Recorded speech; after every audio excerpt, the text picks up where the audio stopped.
COVID-19 protection measures.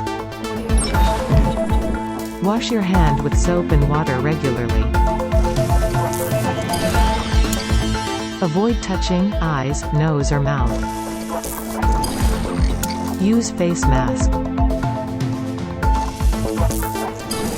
Keep your distance. Avoid close contact with people who are sick.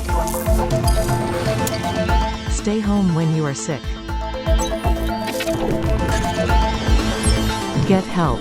If you are experiencing symptoms of COVID-19, call your care provider.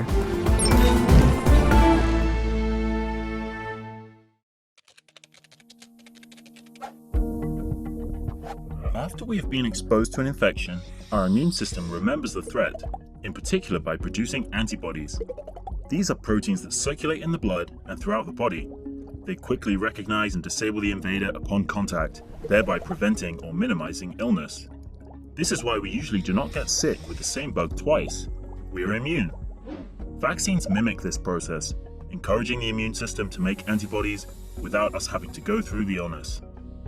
Some of the leading SARS-CoV-2 vaccine candidates are mRNA vaccines, based on incorporating the genetic blueprint for the key spike protein on the virus surface into a formula that, when injected into humans, instructs our own cells to make the spike protein.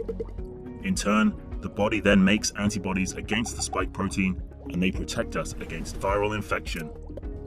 This strategy is faster than more traditional approaches, which often involve generating weakened or inactivated forms of a live virus, or making large amounts of the spike protein to determine whether they can prompt an antibody response.